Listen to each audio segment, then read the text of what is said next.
नमस्ते, मैं चंद्रशेखर आप सभी को मैं अपने चैनल डिलीजेंट एकेडमी में स्वागत करता हूं। हम लोग बिहार एसएससी के लिए एक मैथ का सीरीज स्टार्ट किए थे, जिसमें हम लोग प्रत्येक दिन बिहार एसएससी में आए हुए मैथ का प्रीवियस ईयर क्वेश्चन और उस पर आधारित मैथ का क्वेश्चन कर रहे हैं। चलिए आज उस सीरीज में हम लोग आगे की तरफ चलते हैं। इससे पहले अगर आप मेरे चैनल पर नए हो तो चैनल को सब्सक्राइब कर लें और बेल आइकन को प्रेस करना बिल्कुल ना भूलें, ताकि आपको सबसे पहले लेटेस्ट नोटिफिकेशन मिलता रहे। चलिए अब हम लोग क्वेश्चन की तरफ चलते हैं। देखिए हमारा क्वेश्चन क्या दिया हुआ है। हमारा क्वेश्चन दिया है, एक संख्या के 30% को जब दूसरी संख्या में जोड़ा जाता है तो दूसरी संख्या में 1/5 की वृद्धि होती है। पहली संख्या का दूसरी संख्या के साथ अनुपात क्या होगा। हमें क्या निकालना है, पहली संख्या का दूसरी संख्या के साथ अनुपात निकालना है। तो देखिए हम दो संख्या मान लेते हैं। हमने मान लिया कि हमारी जो पहली संख्या है वो x है और दूसरी संख्या क्या है, y है। अब देखिए हमें क्वेश्चन में दिया कि पहली संख्या के 30% जब दूसरी संख्या में जोड़ा जाता है, यानी हम यहां से अगर x का 30% निकालेंगे, x का 30% निकाल के अगर हम y में ऐड करेंगे तो हमें क्वेश्चन में दिया हुआ है कि अगर जोड़ा जाता है तो दूसरी संख्या में 1/5 की वृद्धि होती है। यानी हम इसके बराबर क्या लिख सकते हैं, हम इसके बराबर लिख सकते हैं y प्लस y का 1/5 लिख सकते हैं। दूसरी संख्या में 1/5 का वृद्धि हो रहा है, यानी हम यहां से लिख सकते हैं y प्लस y का 1/5 लिख सकते हैं। अब देखिए यहां से हमारा बराबर के इस साइड क्या है, प्लस का y है, और बराबर के उस साइड भी हमारा प्लस में y है, यानी प्लस का y हमारा प्लस का y से कट जाएगा। देखिए जीरो से हम जीरो काट सकते हैं। यहां से हमारा क्या हो गया, यहां से हमारा हो गया 3x बटा क्या हो गया 10 हो गया, इक्वल टू ये क्या हो जाएगा y/5 हो जाएगा। अब देखिए इस 5 से हम 10 को काटेंगे, 2 बार में जाएगा। यहां से हमारा x/y क्या हो जाएगा, यहां से हमारा x/y हो जाएगा, x/y क्या हो जाएगा 2/3 हो जाएगा। x/y क्या हो जाएगा 2/3 हो जाएगा। हमें क्या निकालना था, हमें निकालना था पहली संख्या का दूसरी संख्या के साथ अनुपात, यानी हमें निकालना था x/y निकालना था। यानी यहां से हमारा x/y क्या निकल के आ जाएगा 2:3 निकल के आ जाएगा। हमारा आंसर क्या निकल के आ गया 2:3 निकल के आ गया। चलिए क्वेश्चन समझ में आ गया होगा, नेक्स्ट क्वेश्चन पे चलते हैं। देखिए हमारा क्वेश्चन क्या दिया हुआ है। हमारा क्वेश्चन है, एक स्कूटर के पहिए का व्यास 35 सेंटीमीटर है। 11 किलोमीटर की दूरी को तय करने के लिए आवश्यक प्रक्रमणों की संख्या कितनी होगी। हमें क्या निकालना है, आवश्यक चक्कर की संख्या निकालना है। तो देखिए अगर हम ये निकाल लें कि पहिया जो है एक चक्कर में कितना दूरी चलेगा और हम उस दूरी से अगर टोटल दूरी में भाग दे देंगे तो हमारा चक्कर का संख्या निकल के आ जाएगा। अब देखिए पहिया जो है एक चक्कर में कितना दूरी चलेगा, पहिया जो है एक चक्कर में अपने परिधि के बराबर दूरी चलेगा। पहिया कैसा है, वृत्ताकार। तो देखिए हम वृत्त का परिधि कैसे निकालते हैं। वृत्त का परिधि का जो फॉर्मूला होता है, वृत्त का परिधि का फॉर्मूला क्या होता है 2πr। वृत्त के परिधि का फॉर्मूला क्या होता है 2πr। अब देखिए हमें पहिया का क्या दिया हुआ है, व्यास दिया हुआ है, यानी डायमीटर दिया हुआ है, तो हम रेडियस निकाल सकते हैं। व्यास के आधा क्या होता है, त्रिज्या होता है। यानी हम यहाँ से पाई और आर का वैल्यू पुट करेंगे। पाई का वैल्यू क्या होता है 22/7, और हमारा रेडियस क्या निकल के आ जाएगा, हमें व्यास दिया हुआ है 35 सेंटीमीटर, तो रेडियस हमारा क्या हो जाएगा 35/2 हो जाएगा। यहाँ से 2 से 2 कट जाएगा। हम इस 7 से अगर 35 को काटेंगे 5 बार में जाएगा। हम यहाँ से 22 में अगर 5 से गुना कर लेंगे तो ये हमारा क्या निकल के आ जाएगा, ये निकल के आ जाएगा 110 सेंटीमीटर। हमारा निकल के आ गया कि पहिया जो है एक चक्कर में 110 सेंटीमीटर दूरी चलेगा। अब देखिए हमें जो टोटल दूरी दिया हुआ है, वो 11 किलोमीटर दिया हुआ है। हमें टोटल दूरी क्या दिया हुआ है, 11 किलोमीटर दिया हुआ है। तो हम टोटल दूरी में अगर एक चक्कर में चली गई दूरी से अगर भाग दे देंगे तो हमारा टोटल चक्कर निकल के आ जाएगा कि पहिया को जो है 11 किलोमीटर चलने में कितना चक्कर लगाना पड़ेगा। तो देखिए हम इस 11 किलोमीटर में भाग दे देंगे 110 सेंटीमीटर से। अब देखिए एक चक्कर में जो चली गई दूरी है वो हमारा क्या है सेंटीमीटर में है, और टोटल दूरी क्या है किलोमीटर में है। तो हमें इस टोटल दूरी को भी सेंटीमीटर में चेंज करना पड़ेगा। तो देखिए इसे सेंटीमीटर में चेंज करने के लिए हम इस 11 में क्या करेंगे, सबसे पहले 1000 से गुना करेंगे तो ये हमारा मीटर में चेंज हो जाएगा। उसके बाद हम इसमें 100 से गुना करेंगे तो ये हमारा सेंटीमीटर में चेंज हो जाएगा। अब देखिए टोटल दूरी भी हमारा सेंटीमीटर में चेंज हो गया। इस टोटल दूरी में अगर हम भाग देंगे एक चक्कर से चली गई दूरी से तो हमारा क्या निकल के आ जाएगा, चक्कर का संख्या निकल के आ जाएगा। अब देखिए 11 से हम इसे काटेंगे तो ये 10 बार में जाएगा। यहाँ से हमारा 1 0 से 1 0 कट जाएगा, यानी हमारा टोटल चक्कर का संख्या क्या निकल के आ गया, टोटल चक्कर का संख्या निकल के आ गया 10,000। यानी पहिए के जो है 11 किलोमीटर की दूरी चलने में कितना चक्कर लगाना पड़ेगा, 10,000 चक्कर लगाना पड़ेगा। चलिए क्वेश्चन समझ में आ गया होगा, नेक्स्ट क्वेश्चन पे चलते हैं। देखिए हमारा क्वेश्चन क्या दिया हुआ है। हमारा क्वेश्चन दिया त्रिभुज PQR में angle P = 60 degree, PQ = 3 centimetre तथा PR = 4 सेंटीमीटर हो तब त्रिभुज PQR का क्षेत्रफल ज्ञात करें। हमें क्या निकालना है, त्रिभुज PQR का क्षेत्रफल निकालना है। अब देखिए हमें क्वेश्चन में हमें क्वेश्चन में एक त्रिभुज दिया हुआ है, हमें क्वेश्चन में एक त्रिभुज दिया हुआ है पी क्यू आर, हमें क्वेश्चन में त्रिभुज दिया हुआ है पी क्यू आर, और हमें क्वेश्चन में क्या दिया हुआ है, हमें क्वेश्चन में दिया हुआ है कि एंगल पी इक्वल टू 60 डिग्री। हमें ये एंगल क्या दिया हुआ है, 60 डिग्री दिया हुआ है, एंगल क्या दिया हुआ है, 60 डिग्री दिया हुआ है। और हमें क्वेश्चन में क्या दिया है, पी क्यू की लंबाई दिया हुआ है, पी क्यू की लंबाई हमें क्या दिया हुआ है, 3 सेंटीमीटर दिया हुआ है, और हमें पी आर की लंबाई क्या दिया हुआ है, 4 सेंटीमीटर दिया हुआ है। हमें क्या निकालना है, इस त्रिभुज का क्षेत्रफल निकालना है। तो देखिए एक हमारा त्रिभुज के क्षेत्रफल का फॉर्मूला होता है, त्रिभुज के क्षेत्रफल का एक हमारा फॉर्मूला होता है 1/2 गुने ए बी गुने साइन थीटा। अब देखिए यहाँ ए बी क्या होता है, ए बी जो होता है जिन दो भुजाओं के बीच एंगल होता है उन भुजाओं की लंबाई होता है। यानी हमारा ए बी क्या हो जाएगा, ए बी हो जाएगा, ए हो जाएगा 3 और बी क्या हो जाएगा 4 हो जाएगा, और यहाँ थीटा हमारा क्या है 60 डिग्री। अब देखिए हम यहाँ वैल्यू पुट करेंगे, यहाँ से हमारा त्रिभुज का क्षेत्रफल निकल के आ जाएगा, यहाँ से हो जाएगा 1/2, ए हमारा क्या हो जाएगा 3 सेंटीमीटर, बी क्या हो जाएगा 4 सेंटीमीटर, और थीटा हमारा क्या है 60 डिग्री, यानी साइन 60 हो जाएगा। अब देखिए हम इस 2 से 4 को काटेंगे, 2 बार में जाएगा, यहाँ से हम गुना कर लेंगे, अगर 3 में 2 से गुना कर लेंगे तो ये क्या हो जाएगा 6 हो जाएगा, गुने। अब देखिए साइन 60 का वैल्यू क्या होता है, साइन 60 का वैल्यू होता है √3/2। अब देखिए इस 2 से अगर हम 6 को काटेंगे तो 3 बार में जाएगा, यानी यहाँ से हमारा क्या निकल के आ गया 3√3 सेंटीमीटर स्क्वायर। त्रिभुज का क्षेत्रफल हमारा क्या निकल के आ गया 3 × √3 सेंटीमीटर स्क्वायर। चलिए क्वेश्चन समझ में आ गया होगा, नेक्स्ट क्वेश्चन पे चलते हैं। देखिए हमारा क्वेश्चन क्या दिया हुआ है, हमारा क्वेश्चन दिया पी और क्यू किसी कार्य को 12 दिनों में पूरा कर सकते हैं, क्यू और आर उसी कार्य को 20 दिनों में पूरा कर सकते हैं, तथा पी और आर उसी कार्य को 15 दिनों में पूरा कर सकते हैं। तो पी क्यू और आर एक साथ कितने दिनों में कार्य को पूरा कर सकते हैं। अब देखिए हमें क्वेश्चन में क्या दिया हुआ है, हमें क्वेश्चन में दिया हुआ है कि पी और क्यू मिलके किसी काम को 12 दिन में कर रहे हैं, और उसी काम को क्यू और आर मिलके 20 दिन में कर रहे हैं, और उसी काम को पी और आर मिलके 15 दिन में कर रहे हैं। तो हमसे पूछ रहा है कि अगर तीनों मिलके करें, यानी p plus q plus r अगर तीनों मिलके एक साथ काम करें तो काम कितने दिनों में समाप्त हो पाएगा। तो देखिए हम सबसे पहले क्या करेंगे, जो हमारा समय दिया हुआ है क्वेश्चन में, हम उस समय का एलसीएम निकालेंगे। देखिए हमारा क्वेश्चन में समय क्या दिया हुआ है, समय दिया हुआ है 12 दिन, दूसरा समय है 20 दिन, और तीसरा समय है 15 दिन। 12, 20 और 15 का हम एलसीएम निकालेंगे। देखिए 12, 20 और 15 का एलसीएम क्या हो जाएगा 60 हो जाएगा। हम टोटल वर्क को मान लेंगे 60 यूनिट, टोटल वर्क को हम क्या मान लेंगे 60 यूनिट। अब देखिए इस 60 यूनिट काम को जब पी और क्यू कर रहे हैं साथ में मिलके, यानी पी प्लस क्यू कर रहे हैं, तो कितना समय लग रहा है 12 दिनों का समय लग रहा है। इस 60 यूनिट काम को जब क्यू और आर साथ में मिलके कर रहे हैं, क्यू प्लस आर साथ में मिलके काम कर रहे हैं, तो कितना समय लग रहा है 20 दिन का समय लग रहा है। और इस 60 यूनिट काम को जब पी और आर मिलके करें, पी प्लस आर मिलके कर रहे हैं, तो कितना समय लग रहा है 15 दिन का समय लग रहा है। तो देखिए हम सबसे पहले क्या करेंगे, सबसे पहले हम यहाँ से इफिशियंसी निकालेंगे। अब देखिए पी प्लस क्यू जो है 12 दिन में 60 यूनिट काम कर रहे हैं, तो एक दिन में कितना काम कर रहे होंगे 5 यूनिट। क्यू प्लस आर जो है 20 दिन में अगर 60 यूनिट काम कर रहे हैं, तो एक दिन में कितना काम कर रहे होंगे 3 यूनिट। पी प्लस आर जो है 15 दिन में अगर 60 यूनिट काम कर रहे हैं, तो एक दिन में कितना काम कर रहे होंगे 4 यूनिट। अब देखिए यहाँ से हमारा क्या निकल के आ गया, P प्लस क्यू का इफिशियंसी निकल के आ गया, Q प्लस आर का इफिशियंसी निकल के आ गया, और P प्लस आर का इफिशियंसी निकल के आ गया। और हमें क्या निकालना है कि अगर तीनों साथ में मिलके काम करेंगे तो काम कितना दिनों में समाप्त हो पाएगा।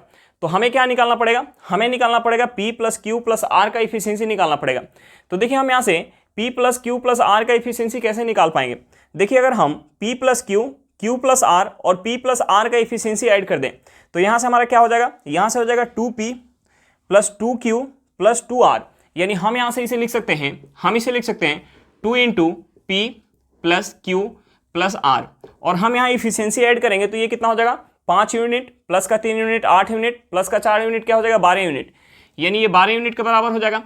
यहाँ से जो हमारा हो जाएगा, यहाँ से हमारा P plus Q plus R क्या हो जाएगा, हम इस 2 से अगर 12 में भाग देंगे तो ये कितने बार में जाएगा, ये जाएगा 6 बार में। यानी तीनों का इफिशियंसी मिला के हमारा क्या निकल के आ गया 6 यूनिट। और हमसे पूछ रहा है अगर तीनों मिलके करेंगे, तीनों मिलके उस काम को करेंगे तो काम कितना दिन में समाप्त हो पाएगा। हमारा टोटल काम कितना है 60 यूनिट, टोटल काम कितना है 60 यूनिट, और तीनों का इफिशियंसी क्या है 6 यूनिट। यानी 6 यूनिट के इफिशियंसी के साथ अगर 60 यूनिट काम करेंगे तो कितना समय लग जाएगा 10 दिन का समय लग जाएगा। यानी तीनों साथ में मिलके काम को करेंगे तो काम कितने दिनों में समाप्त हो जाएगा 10 दिन में समाप्त हो जाएगा। चलिए क्वेश्चन समझ में आ गया होगा, नेक्स्ट क्वेश्चन पे चलते हैं। देखिए हमारा क्वेश्चन क्या दिया हुआ है, हमारा क्वेश्चन दिया 16.2/3% वार्षिक दर से कितने वर्षों में किसी धनराशि का साधारण ब्याज उस धनराशि के बराबर होगा। तो देखिए हम क्या करते हैं, हम यहाँ प्रिंसिपल को कुछ मान लेते हैं, देखिए हमने मान लिया कि हमारा जो प्रिंसिपल है वो 100 रुपया है, हमने मान लिया कि हमारा प्रिंसिपल जो है 100 रुपया है। तो हमें क्वेश्चन में क्या दिया हुआ है कि 16.2/3% वार्षिक दर से कितने वर्षों में धनराशि के बराबर हमें साधारण ब्याज प्राप्त होगा। यानी हमें एसआई कितना चाहिए, अगर हमारा प्रिंसिपल 100 रुपया है तो हमें एसआई कितना चाहिए, हमें एसआई 100 रुपया चाहिए। यानी अगर हम देखेंगे कि यहाँ हमें परसेंटेज में ब्याज कितना मिल गया, हम ये देखेंगे कि हमें परसेंटेज में यहाँ एसआई कितना मिल गया। देखिए 100 रुपया पे 100 रुपया का ब्याज मिल रहा है, इसका मतलब क्या हुआ कि हमें 100% का ब्याज मिल रहा है, अब देखिए हमें क्वेश्चन में रेट ऑफ इंटरेस्ट क्या दिया हुआ है, 16/2/3%। तो 16/2/3% को हम क्या लिख सकते हैं, 50/3%। अब देखिए हमें टोटल एसआई पता है परसेंटेज में और रेट ऑफ इंटरेस्ट हमें क्वेश्चन में दिया हुआ है, तो हम यहाँ से समय निकाल सकते हैं। हम यहाँ से समय कैसे निकालेंगे, अगर हम टोटल एसआई में अगर रेट से भाग दे देंगे तो हमारा समय निकल के आ जाएगा, क्योंकि साधारण ब्याज में हमें प्रत्येक साल ब्याज बराबर मिलता है। यानी अगर हमें पहले साल प्रिंसिपल का 50/3% मिलेगा तो दूसरे साल में हमें प्रिंसिपल का 50/3% मिलेगा। तो देखिए अगर हम इस 100% में भाग दे देंगे 50/3% से, तो यहाँ से हमारा क्या निकल के आ जाएगा, इस 50 से 100 जो है 2 बार में जाएगा और ये 3 हमारा ऊपर चला जाएगा, यानी 2 में 3 से गुना करेंगे, यहाँ से हमारा क्या निकल के आ जाएगा, 6 वर्ष। यानी 6 वर्ष में हमें जो है एसआई क्या मिल जाएगा, एसआई जो मिल जाएगा प्रिंसिपल के बराबर हमें मिल जाएगा। 16/2/3% के ब्याज के दर से 6 वर्ष में हमें एसआई क्या मिल जाएगा, प्रिंसिपल के बराबर मिल जाएगा। चलिए क्वेश्चन समझ में आ गया होगा, नेक्स्ट क्वेश्चन पे चलते हैं। देखिए हमारा क्वेश्चन क्या दिया हुआ है, हमारा क्वेश्चन है 2 संख्याओं का लॉसा 60 है, संख्याएं 4:5 के अनुपात में है, तो संख्याओं का योग ज्ञात करें। हमें क्या निकालना है, दोनों संख्याओं का योग निकालना है, तो हमें सबसे पहले दोनों संख्या निकालना पड़ेगा। अब देखिए हमें क्वेश्चन में क्या दिया हुआ है, हमें क्वेश्चन में दोनों संख्या का एलसीएम दिया हुआ है, हमें एलसीएम कितना दिया हुआ, 60 दिया हुआ है, और हमें क्या दिया हुआ है, दोनों संख्या का हमें रेशियो दिया हुआ है, हमें रेशियो क्या दिया, 4:5 दिया हुआ है। तो देखिए हम यहाँ से संख्या मान लेते हैं। देखिए हमने मान लिया कि एक जो हमारी संख्या है वो 4x है और दूसरी संख्या क्या है, 5x है। तो हम यहाँ से, हमने संख्या मान लिया, तो हम यहाँ से एलसीएम निकालेंगे, तो देखिए एलसीएम निकालने के लिए हम क्या करते हैं, सबसे पहले सबसे बड़े नंबर का फैक्टर करते हैं। तो यहाँ सबसे बड़ा क्या है, 5x है, तो हम 5x का फैक्टर करेंगे, तो ये हमारा क्या हो जाएगा, 5 × x हो जाएगा। 5x का फैक्टर क्या हो जाएगा, 5 × x हो जाएगा। अब देखिए उसके बाद हम 4x का फैक्टर करेंगे, तो ये क्या हो जाएगा, 4 × x हो जाएगा। तो हमारा x यहाँ पे है, हम एक 4 ले लेंगे। अब देखिए यहाँ से हमारा एलसीएम क्या निकल के आ जाएगा, यहाँ से हमारा एलसीएम निकल के आ जाएगा, एलसीएम क्या निकल के आ जाएगा, 20x, और हमें क्वेश्चन में एलसीएम क्या दिया हुआ, 60 दिया हुआ है, यानी 20x किसके बराबर हो जाएगा, 60 के बराबर हो जाएगा।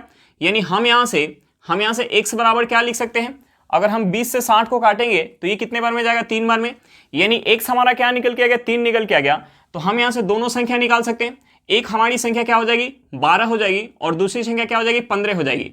हमें क्या निकालना था, दोनों संख्या का योग निकालना था, तो हम 12 में 15 ऐड करेंगे, हमारा यहाँ से क्या निकल के आ जाएगा, 27 निकल के आ जाएगा। हमारा आंसर क्या निकल के आ गया, 27 निकल के आ गया। चलिए क्वेश्चन समझ में आ गया होगा, नेक्स्ट क्वेश्चन पे चलते हैं। देखिए हमारा क्वेश्चन क्या दिया हुआ है, हमारा क्वेश्चन दिया ए और बी के पास कुल 23,000 रुपया है। यदि ए की राशि का 2/5 बी के राशि के 8/26 के बराबर है, तो बी के पास कितनी राशि है। हमें क्या निकालना है, बी की राशि निकालना है।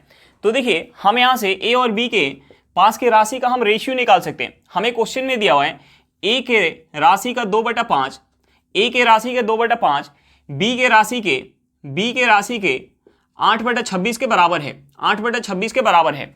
अब देखिए यहाँ से अगर हम a/b निकाल लें, हम यहाँ से अगर b निकाल लें, तो ये क्या हो जाएगा, ये हो जाएगा 8 × 5 बटा ये हो जाएगा 26 × 2। अब देखिए हम यहाँ से अगर इसे 2 से काटेंगे 8 को, तो ये कितने बार में जाएगा, 4 बार में जाएगा। हम यहाँ से अगर इसे 2 से काट लें तो ये 2 बार में जाएगा, और ये 2 से कितने बार में जाएगा, ये 2 से 13 बार में जाएगा। यानी यहाँ से हमारा a/b क्या निकल के आ जाएगा, यहाँ से हमारा a/b निकल के आ जाएगा। इस 2 से अगर हम 5 में गुना करेंगे तो ये क्या हो जाएगा, 10 हो जाएगा, और ये क्या हो जाएगा, 13 हो जाएगा। यानी यहाँ से हमारा निकल के आ गया कि अगर a के पास 10 यूनिट राशि होगा तो b के पास कितना राशि होगा, 13 यूनिट। यानी टोटल राशि कितना हो गया 23 यूनिट। और हमें क्वेश्चन में क्या दिया हुआ है, यहाँ से हमारा टोटल राशि क्या निकल के गया 23 यूनिट, और हमें क्वेश्चन में दिया कि टोटल राशि क्या है 23,000। यानी इस 23 यूनिट का जो वैल्यू है वो हमें क्वेश्चन में क्या दिया हुआ है 23,000 रुपया दिया हुआ है। हमें क्या निकालना था कि बी के पास कितना राशि है, बी के पास कितना राशि है 13 यूनिट, यानी हमें 13 यूनिट का वैल्यू निकालना है। तो देखिए 23 यूनिट का जो वैल्यू है 23,000 है, तो एक यूनिट का वैल्यू क्या हो जाएगा 1,000 रुपया हो जाएगा, एक यूनिट का वैल्यू 1,000 रुपया हो जाएगा। तो यहाँ से हम 13 यूनिट का वैल्यू निकालेंगे तो ये हमारा क्या हो जाएगा, ये हो जाएगा 13,000 रुपया। हमारा आंसर क्या निकल के आ गया 13,000 रुपया निकल के आ गया। चलिए क्वेश्चन समझ में आ गया होगा, नेक्स्ट क्वेश्चन पे चलते हैं। देखिए हमारा क्वेश्चन क्या दिया हुआ है, हमारा क्वेश्चन दिया यदि 9 के पावर m इंटू 3 के पावर 5 इंटू 27 के पावर 3 बटा 3 इंटू 81 के पावर 4 इक्वल टू 3 के पावर 9 तो m का मान ज्ञात करें। हमें क्या निकालना है, m का मान निकालना है। तो देखिए हम यहाँ से इसे क्या लिख सकते हैं, हम यहाँ से इसे लिख सकते हैं, ये हमारा क्या है 9 के पावर m, तो हम इसे क्या लिख सकते हैं 3 के पावर 2 इंटू m, यानी ये क्या हो जाएगा 3 के पावर 2m हो जाएगा, इंटू ये हमारा क्या है 3 के पावर 5, 3 के पावर 5 इंटू हम इसे क्या लिख सकते हैं 27 को हम लिख सकते हैं 3 के पावर 3 इंटू 3, यानी ये क्या हो जाएगा 3 के पावर 9 हो जाएगा, बटे हमारा क्या हो जाएगा ये है 3 इंटू 81 को हम क्या लिख सकते हैं 81 को लिख सकते हैं 3 के पावर 4, यानी यहाँ से हो जाएगा 3 के पावर 4 इंटू 4 हो जाएगा, ये क्या हो जाएगा 3 के पावर 16 हो जाएगा, इक्वल टू क्या हो जाएगा 3 के पावर 9। अब देखिए यहाँ से हम 3 के पावर 9 को 3 के पावर 9 से काट सकते हैं, यहाँ से हम 3 के पावर 9 को 3 के पावर 9 से काट सकते हैं। अब देखिए हम यहाँ से क्रॉस गुना कर लेते हैं, हम यहाँ से क्रॉस गुना कर लेते हैं, क्रॉस गुना कर लेंगे यानी यहाँ से हमारा क्या हो जाएगा, हम जो है क्रॉस गुना कर लेंगे तो ये हो जाएगा 3 के पावर 2m गुने ये हो जाएगा 3 के पावर 5, 3 के पावर 5 इक्वल टू हम यहाँ से जब क्रॉस गुना करेंगे तो ये क्या हो जाएगा 3 इंटू 3 के पावर 16। अब देखिए जब बेस सेम होता है तो पावर आपस में क्या हो जाता है गुना में ऐड हो जाता है, जब बेस सेम होता है तो पावर आपस में ऐड हो जाता है गुना में, यानी हम यहाँ से इसे लिख सकते हैं, हम इसे लिख सकते हैं 3 के power 2m plus 5 equal to यहाँ हमारा ऐड हो जाएगा तो क्या हो जाएगा ये हो जाएगा 3 के पावर 17। अब देखिए अगर बेस सेम हो, अगर बेस सेम हो तो पावर भी आपस में क्या हो जाता है बराबर हो जाता है, यानी हम यहाँ से लिख सकते हैं, हम यहाँ से लिख सकते हैं 2m प्लस 5 इक्वल टू क्या लिख सकते हैं 17 लिख सकते हैं। अब देखिए इस 5 को उस साइड ले जाएंगे तो प्लस में है तो हमारा माइनस में हो जाएगा, यानी यहाँ से हमारा क्या हो जाएगा ये हो जाएगा 2m इक्वल टू अगर माइनस करेंगे 17 में से 5 तो ये क्या हो जाएगा 12 हो जाएगा, यानी यहाँ से हमारा m क्या निकल के आ जाएगा, यहाँ से हमारा m निकल के आ जाएगा 6। m का वैल्यू पूछ रहा था, m का वैल्यू हमारा क्या निकल के आ गया 6 निकल के आ गया। चलिए क्वेश्चन समझ में आ गया होगा, नेक्स्ट क्वेश्चन पे चलते हैं। देखिए हमारा क्वेश्चन क्या दिया हुआ है, हमारा क्वेश्चन है एक विक्रेता ने 1 रुपए में 10 की दर से केला खरीदी, 25% लाभ कमाने के लिए उसे 1 रुपए में कितनी केला बेचनी चाहिए। देखिए हमें क्वेश्चन में केला का सीपी क्या दिया हुआ है, हमें क्वेश्चन में केला का जो सीपी दिया हुआ है कि वह 1 रुपए में 10 केला खरीद रहा है, 1 रुपए में 10 केला खरीद रहा है। अब देखिए 1 रुपए में 10 केला खरीद रहा है तो अगर हम 1 केला का अगर सीपी निकालेंगे तो 1 केला का सीपी क्या हो जाएगा, 1 केला का सीपी क्या हो जाएगा, 1 केला का जो सीपी हो जाएगा 1/10 रुपये हो जाएगा।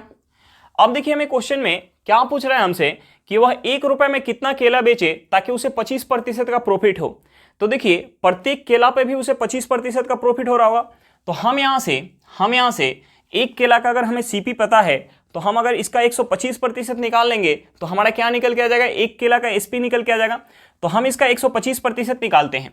अब देखिए 1/10 रुपये का अगर हम 125% निकालेंगे, 125% निकालेंगे तो यहाँ से हमारा क्या निकल के आ जाएगा, एसपी निकल के आ जाएगा। अब देखिए हम इसे 25 से काटेंगे तो ये 25 से 5 बार में जाएगा और 100 जो है 25 से 4 बार में जाएगा। हम इस 5 से अगर 10 को काटेंगे तो 2 बार में जाएगा, यानी यहाँ से हमारा क्या निकल के आ गया 1/8 रुपया, यानी एसपी हमारा क्या निकल के आ गया 1/8 रुपया। इसका मतलब क्या हुआ कि वह 1 रुपये में अगर 8 केला बेचेगा, 1 रुपये में अगर 8 केला बेचेगा तो उसे 25% का प्रॉफिट होगा। देखिए 1 रुपये में 10 केला खरीद के लाया था, अगर वह 1 रुपये में 8 केला बेचेगा तो उसे जो है 25% का प्रॉफिट होगा। चलिए क्वेश्चन समझ में आ गया होगा, नेक्स्ट क्वेश्चन पे चलते हैं। देखिए हमारा क्वेश्चन क्या दिया हुआ है, हमारा क्वेश्चन है यदि 16, 18, 15, 17 P और 14 का समांतर माध्य 17 है तो P का मान ज्ञात कीजिए। हमें क्या निकालना है, P का मान निकालना है। तो देखिए हम समांतर माध्य कैसे निकालते हैं, हम क्या करेंगे सभी का योग करेंगे और जितना संख्या उससे भाग देंगे तो हमारा समांतर माध्य निकल के आएगा। अब देखिए यहाँ हमारा क्या है 16 plus 18 plus 15 plus 17 plus P plus 14, यहाँ संख्या कितना है, यहाँ संख्या जो है 6 संख्या है, यहाँ से हम निकालेंगे समांतर माध्य जो हमें क्वेश्चन में क्या दिया है, 17 दिया हुआ है। अब देखिए हम इसे ऐड कर लेते हैं, हम इसे ऐड करेंगे तो ये क्या हो जाएगा 10 10 20 20 30 40 50, 6 और 4 कितना हो जाएगा 10, 60 हो जाएगा, 8 5 13, 13 और 7 कितना हो जाएगा 20 हो जाएगा, 60 प्लस 20 करेंगे कितना हो जाएगा 80, यानी यहाँ से हमारा निकल के आ जाएगा 80 प्लस का p बटा 6 इक्वल टू 17।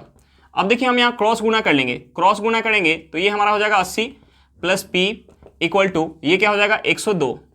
अब देखिए हम यहाँ से p निकालेंगे, हम यहाँ से p निकालेंगे तो इस 80 को उस साइड ले जाएंगे तो प्लस में है तो माइनस में हो जाएगा, यानी 102 में से 80 माइनस करेंगे ये हमारा क्या निकल के आ जाएगा 22 निकल के आ जाएगा। हमसे क्या पूछ रहा था p का वैल्यू क्या निकल के आ गया 22 निकल के आ गया। चलिए क्वेश्चन समझ में आ गया होगा। आज के लिए इतना ही, फिर मिलते हैं नेक्स्ट क्लास में। अगर क्लास अच्छा लगे तो क्लास को लाइक करिएगा, अगर आप मेरे चैनल पर नए हो तो चैनल को सब्सक्राइब करिएगा और क्लास को अपने दोस्तों के साथ शेयर करना बिल्कुल मत भूलिएगा। चलिए बाय बाय।